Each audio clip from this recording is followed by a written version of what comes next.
Samajwadi party के राष्ट्रीय अध्यक्ष अखिलेश यादव ने एक बयान दिया है और यह कहा है कि बीजेपी वालों को दुर्गंध पसंद है, इसलिए गौशाला खोल रहे हैं, और हमें सुगंध पसंद है, इसलिए हम इत्र खुलवा रहे हैं।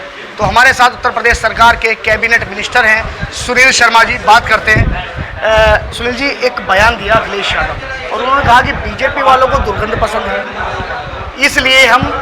इसलिए वो गौशाला खुलवा रहे हैं, और हमें इत्र पसंद है, इसलिए हम इत्र खुलवा रहे हैं। क्या कहेंगे आप इस पर? देखिएगा, गाय में से दुर्गंध अखिलेश जी को आती होगी।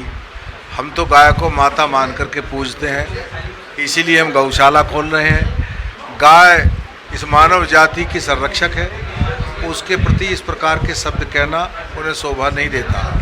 जहाँ तक इत्र की बात है, हमारी तो गाय का दूध पियोगे तो जवान हो जाओगे, गाय का मूत्र पियोगे तो स्वस्थ रहोगे, गाय का गोबर रेडिएशन को रोकने का काम करेगा और आपको ऊर्जा प्रदान करेगा।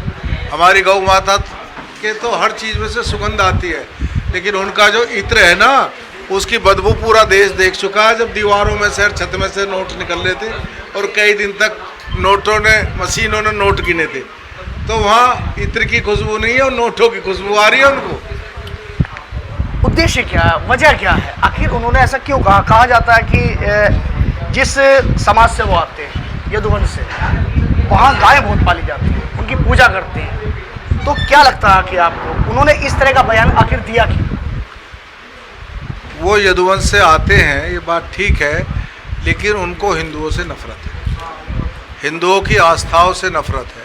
सदैव उन्होंने हिंदुओं की आस्थाओं पर हमले किए हैं। उनके स्वर्गीय पिताजी श्री मुलायम सिंह यादव जी ने अयोध्या में निहत्थे कार सेवकों पर जिस प्रकार गोलियां चलाई थी, वह सर्वविदित है। ये लोग थे जो कहते थे कि लड़कियों के बारे में कि लड़के हैं और लड़कों से गलती हो जाती है, जिनको जस्टिफाइड कराने का बात किया। ऐसे लोगों के बारे में अब क्या कहा जाए? दुर्भाग्य है कि वो एक दल के राष्ट्रीय अध्यक्ष, ऐसे लोग परिवारवाद के कारण बन जाते हैं।